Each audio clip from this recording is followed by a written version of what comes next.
Hello everyone, I'm back for another 200 Zoom Play and Explain. Maybe one of the last ones I get to do with Ontario leaving the global pool soon. Anyway, let's get started.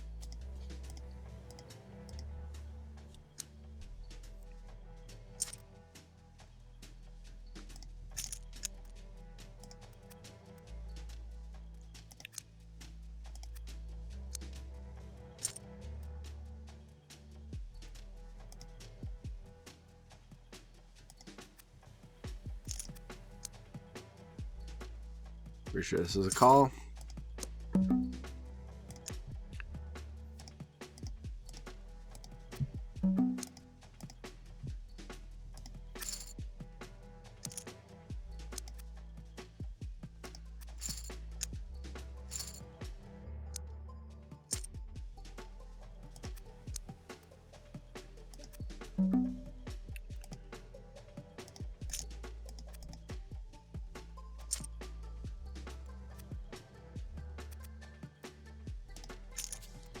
Five two. Maybe there was some merit. I folded that pretty quick.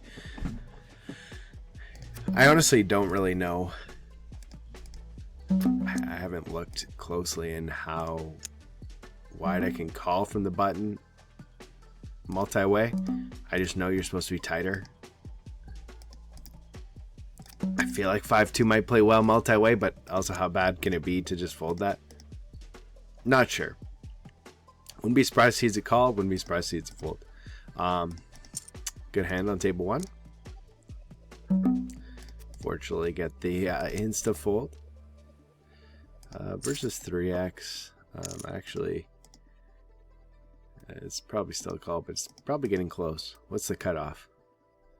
A6, A7. We're getting really close.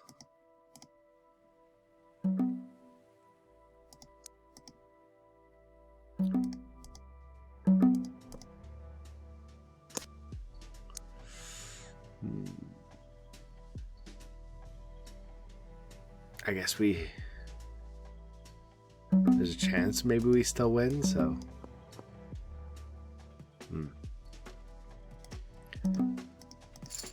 here I think MP versus EP, kind of like just checking.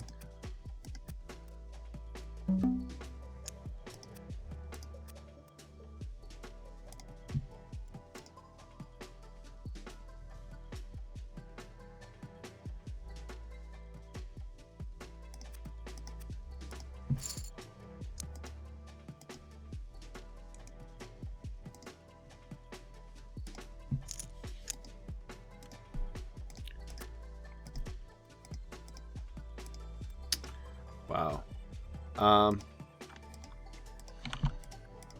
Obviously this isn't a terrible hand to call.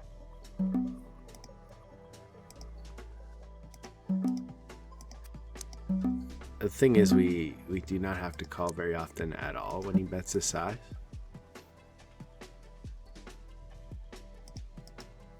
So maybe we could just call 2 pair plus and we're actually calling enough.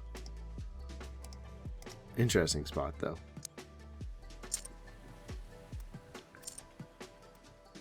I'll definitely look at that later.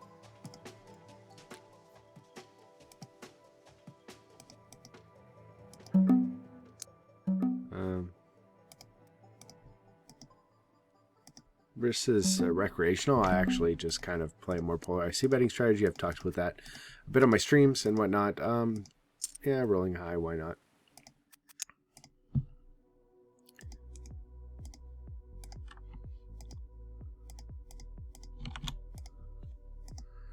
And 100, I guess, just bet again. It's hard to have equity on this board, right? So, I guess we check.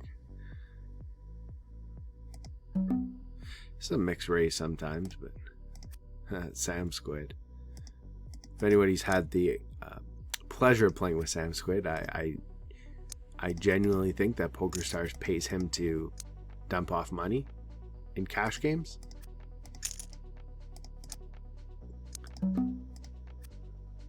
I just refuse to believe that a guy who plays high rollers can play so bad at cash games.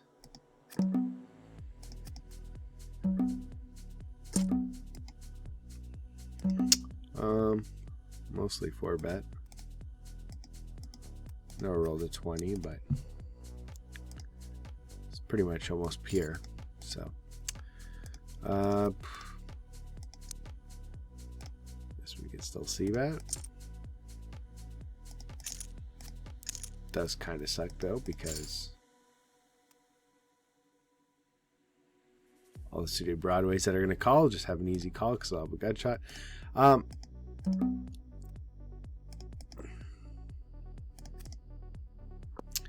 wouldn't be surprised if I looked at it in solver and it doesn't see bet that board as much as I think. And I don't think I'm going to bluff, but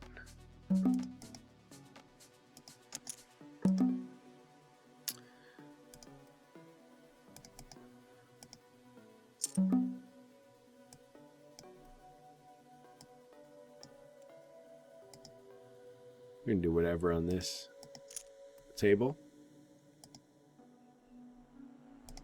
Fellow YouTube streamer.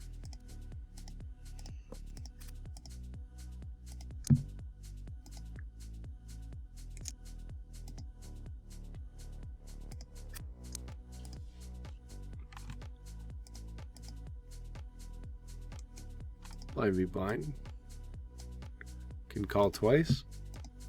It's a good river.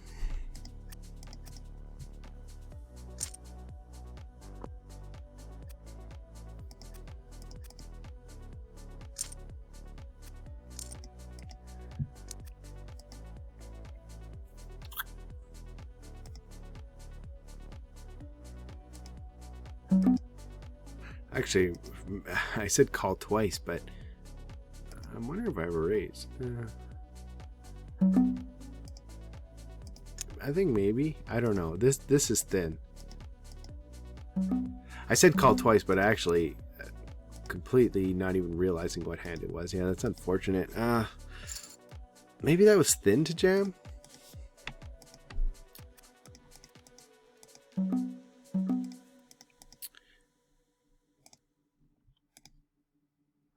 I don't want to be results oriented. However, I feel like if they did have a straight or a full house, I feel like they're mainly supposed to overbet. So, but they just bet a medium size. Maybe they're saying they have a strong queen. So,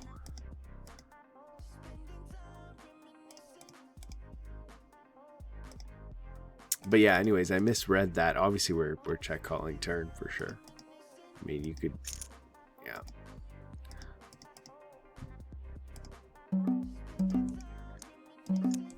I know one of the things that I have been working on, and I think I mentioned it last time in the Play and Explain as well, is that I'm trying to work on thin value betting. I definitely feel like I miss out on a lot of them.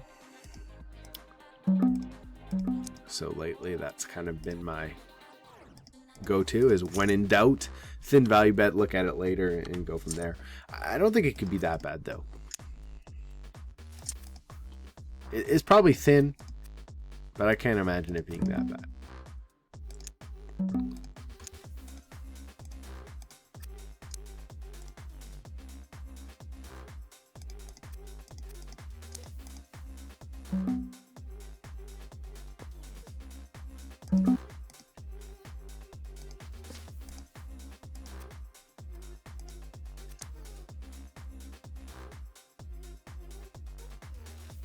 This player marked as recreational, but so far the stats aren't like too recreationally, so I don't know, maybe I just saw this player short. Also looks like he won an EPT, so that's interesting. And I think on the high roll I will call. That's unfortunate.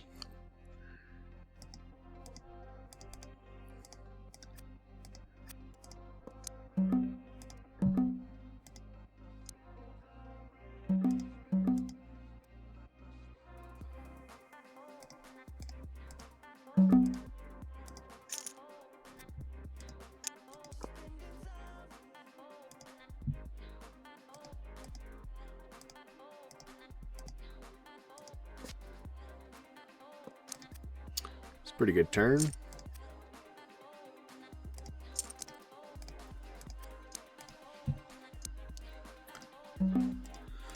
Fun river.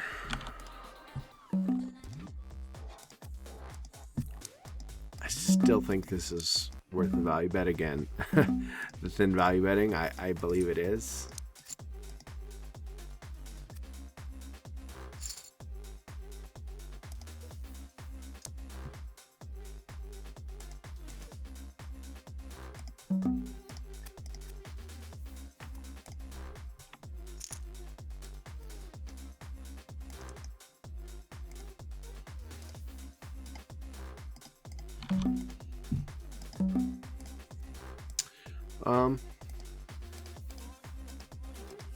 This be a majority bet. Again, I could actually have overbet.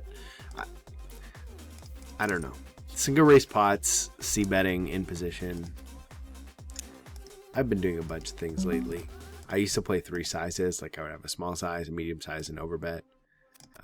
Then part of me lately is kind of just went to a small size and kind of a little bit of a bigger size, like even a little bit bigger than 75, like say 33 and 85 or something, you know, like just kind of have a little bit more of a gap in between. But I think you could probably overbet this, to be fair.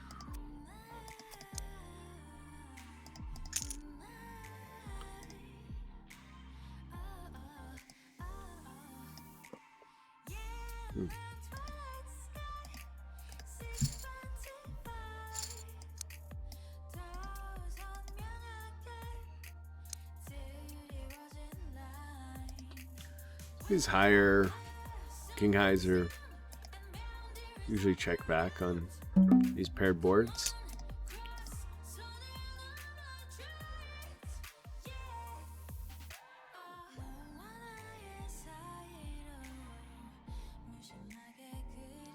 We have to raise, right?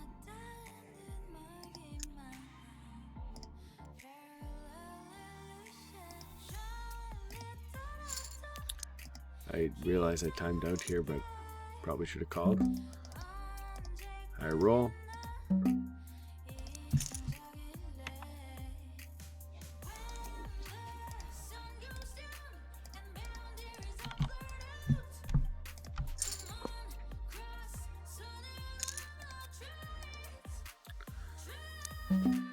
Pure call.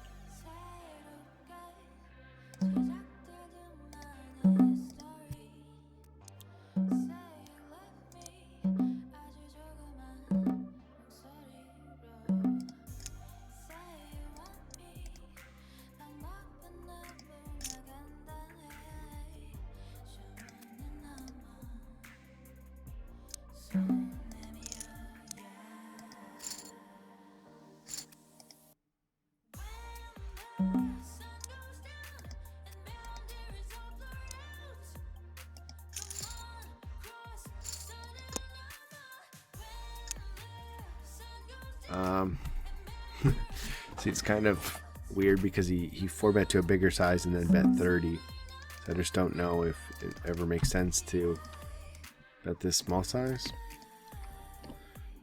But I guess I will.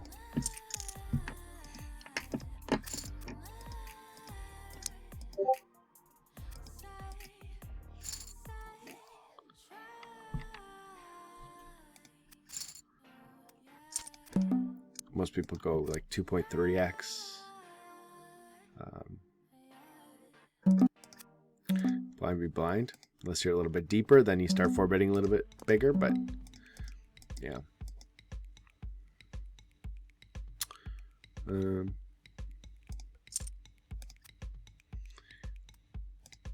Again, c-betting strategy is so tough to say.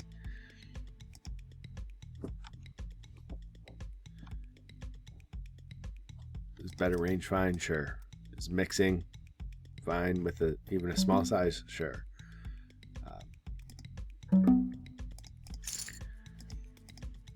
was actually just watching the Wackos podcast with Pads, and he had some interesting points that he actually preferred a polarized strategy because A lot of people have a lot of leaks in the delay lines, and one of my favorite YouTube videos, poker YouTube videos of all time, was when Doug Polk was talking about his when he was playing Sauce, and everyone was c-betting a ton, and he noticed Sauce wasn't, and then he looked into his like game tree and found out people had so many leaks in the delay lines, and it opened up a whole new it just kind of opened his eyes to a bunch of different lines that he didn't think about before. And in the data that I've looked at, there are actually a ton of leaks in those delay lines. So I'm kind of with pads where playing a more polarized strategy is good or could be good. I feel like people just say, oh, well, it's easy. I could range bet everywhere. It simplifies my life. And that might be true, but there also could be more edge, even if you don't play it perfect. As long as you're playing better than the other people, it might be worth it. This is interesting. I'm also trying to think about this hand while talking. I think I have to check. I don't even think it's worth a small bet. Could I go like 10% or something? Maybe, sure, but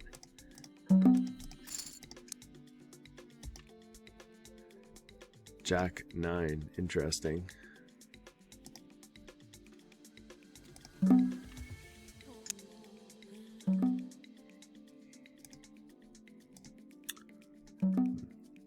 I guess on the 100 we got to open this. I'm gonna mark that ace king hand though.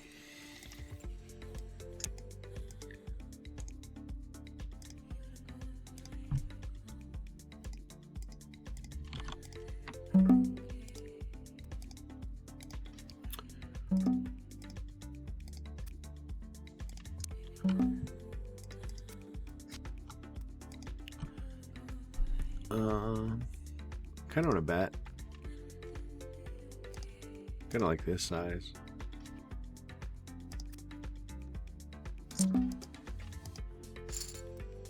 We got the call.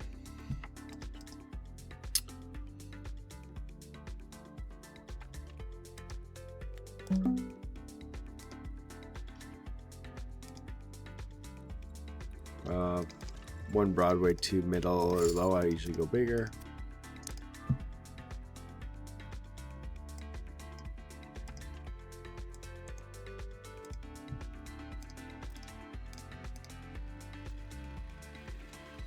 Check raise, maybe.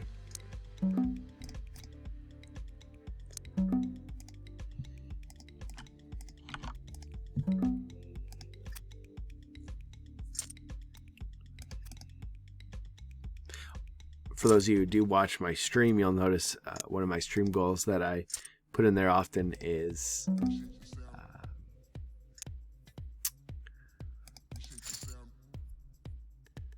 turn aggression. I don't bet turn nearly enough, and maybe this is a situation where I just can. But I could also check raise too. That's a viable option. Depends on, you know, maybe if I had some sort of exploitative thing, maybe I prefer going for the check raise. I'm thinking about value betting here on the river. The question is though, is that he will probably check back a lot of potential draws. So are we going to get enough value? I mean, maybe, because there's the pairs under the queen. I probably should have 3-bet that, but I was thinking about this hand.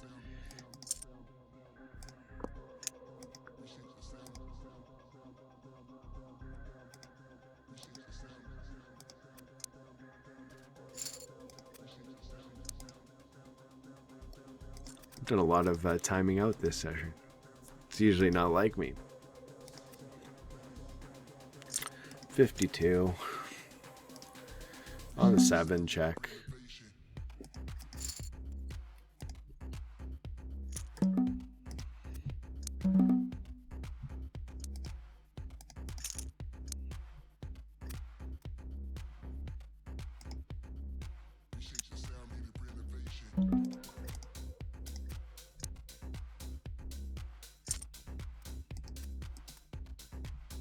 Maybe we'll get something with aces.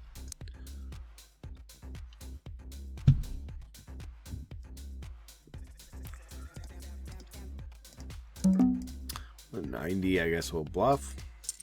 His size probably makes sense. We still probably want to value bet a queen.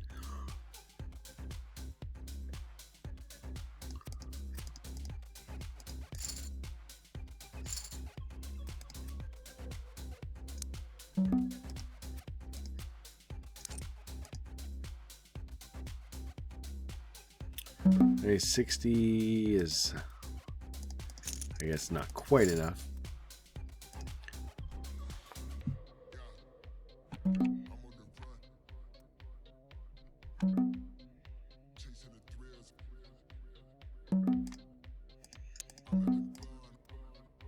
With high.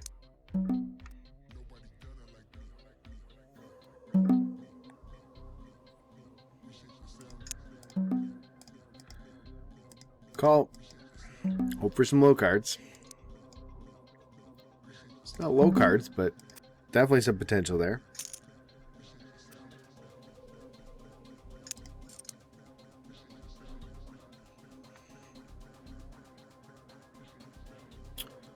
Call.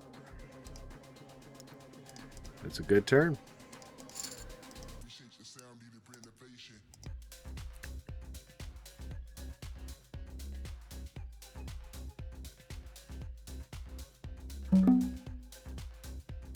Bet.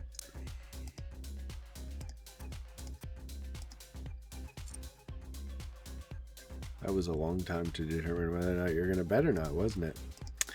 Just calling.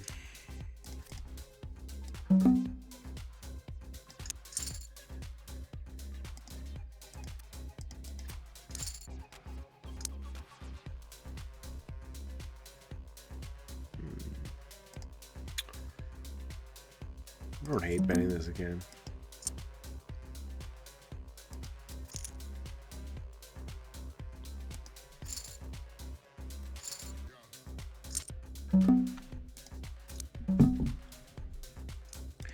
Speaking of thin value betting, I would never play that ace king that way, but I'm not necessarily saying it's bad. Like maybe just the SPR is so low that you flop a strong top pair, who cares? You know, you're kind of just going with it. But yeah, I don't know.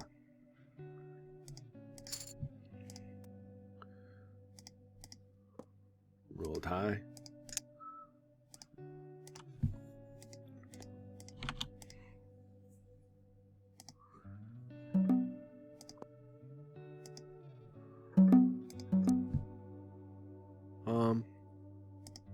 Okay.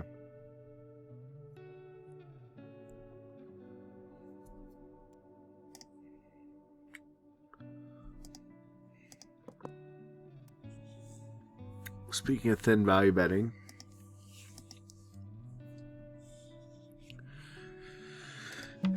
I don't hate betting again. Some like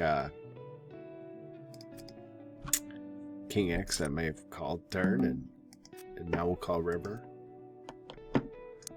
I guess check.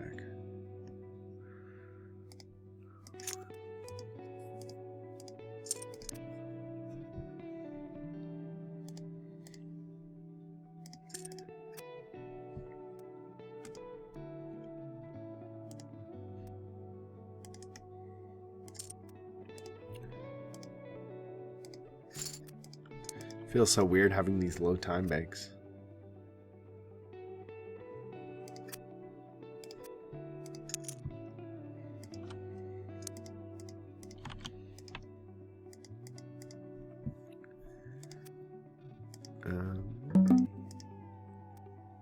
Just rolled high.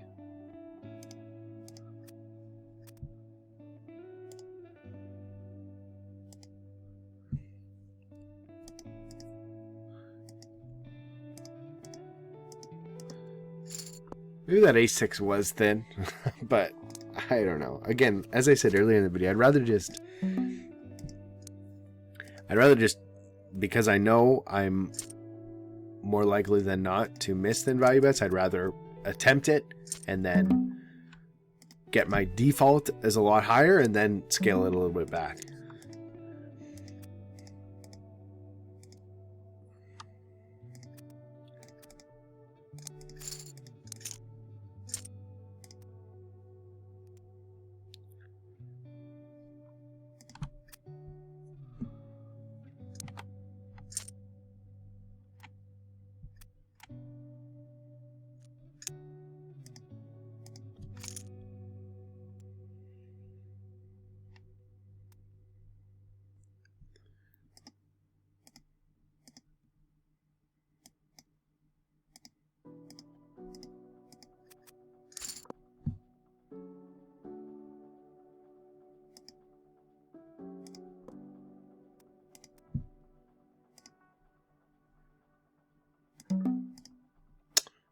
short bet.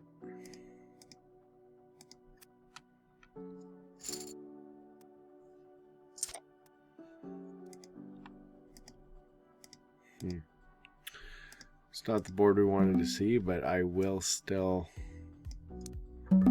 see bet just because we will get a million folds.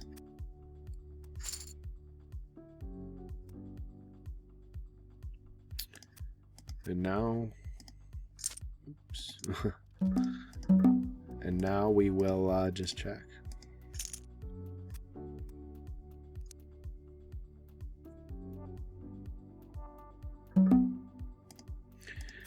And check again and hope for 5-6.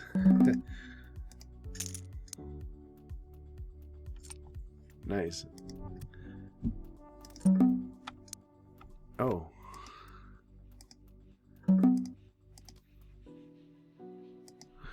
Got lucky, didn't start betting turn and barreling off, and we would have been in some trouble.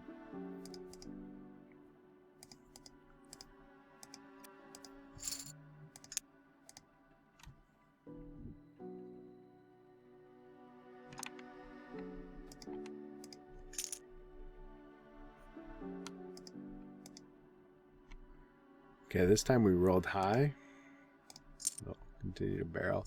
I know the 10 does bring some like queen 10, pocket 10s, but maybe we can still overbet. Every time I decide not to, because I say, oh, this turn could have a lot of 2 pairs, it still overbets. So I don't know. Gotta do some calibration there. Then again, all that, and you may notice in some of these videos, well, at least compared to other people, a lot of people try and be super precise with their frequencies, but the more I think about it, the more I think it's pointless to do so, because the outputs of a sim depend so much on the inputs. So there's a world in which I can create a sim where it would use only like a medium size, and there's a world I can create a sim where it still overbets. So, you know, does it really matter? Is it even worth being that precise? Because you change any variables and everything kind of goes out the window. So I don't know.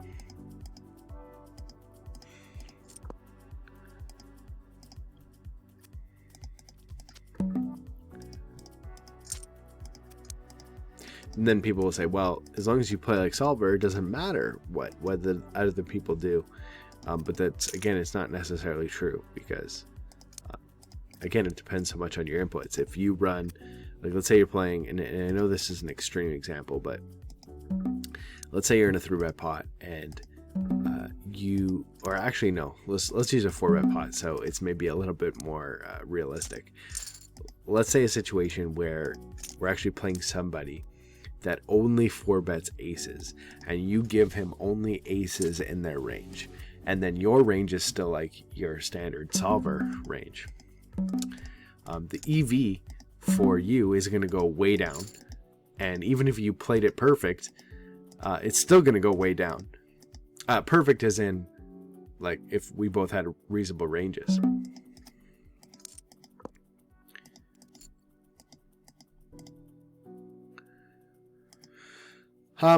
Pair card, it's usually bad, but well, 37, I guess we'll check again, why not?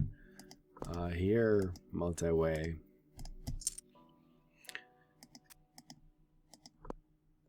I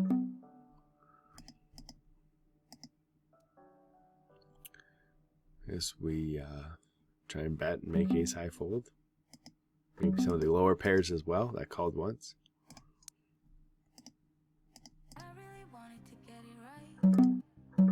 Oh, ace highs don't fold.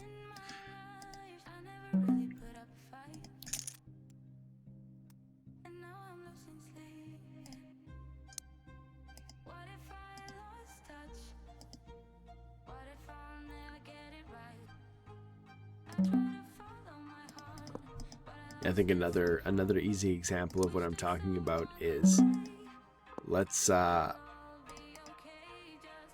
say big blind versus button here. He opens in this situation almost 2.5, right? Now let's say I'm playing somebody who opens 3x or somebody who opens 2x. The post-flop strategy is going to be completely different because the ranges are going to be completely different. So if I say, oh, I'm going to check raise this hand like 60% of the time, like there's so many ways in which that number might not actually be the case that I don't think it's worth trying to be that precise. But that's my little rant of the video.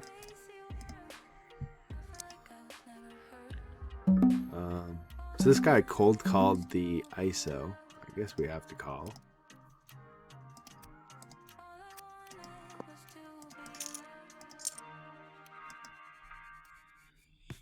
It's starting to get scary. Cold called the ISO. Versus EP as well. It's crazy for me just to want to fold this even though I have a pair plus draw. I'm just going to fold this. I mean, maybe that's crazy, but I don't know. It just seems a little bit too strong for me.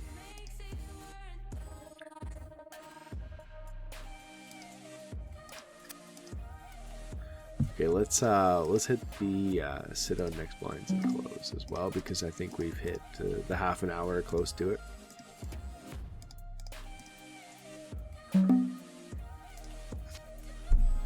Low roll, we'll check. This is what we dream of at night. Getting check raised when you have a set. Not really what we want to see, but oh wow, wow. Wow, this is an interesting situation. I have this player marked as a crazy recreational. I guess we have to call. Wow, set over set. That's not the best way to end the session, that's for sure.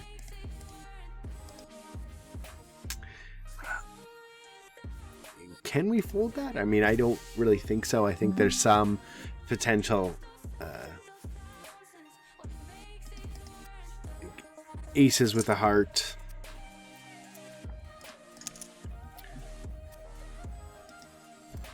But is that enough hands compared to like kings and tens and some flushes? I don't know. It's tough to say. And here when we overbet, I guess we're just folding. This is an interesting line.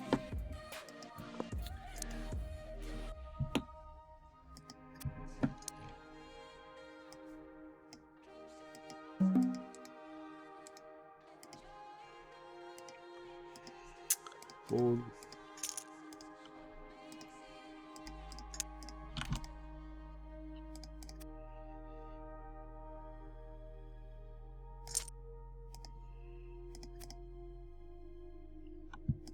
I think it really depends on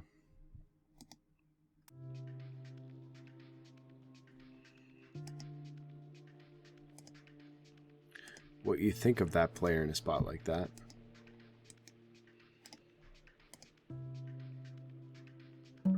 Yeah, roll tie.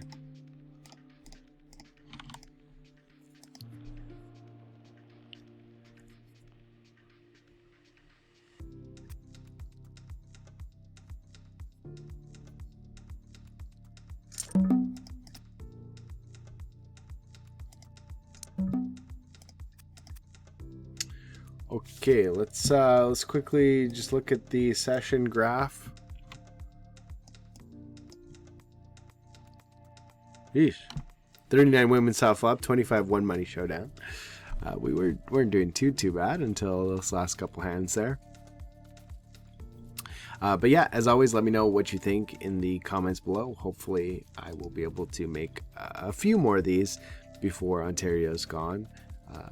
I know some people are not as down on that as I am, but we'll see what poker will be like after April 4th. But anyways, I hope everyone has a good rest of the day, and I'll talk to you in the next video. Good luck at the tables. Bye for now.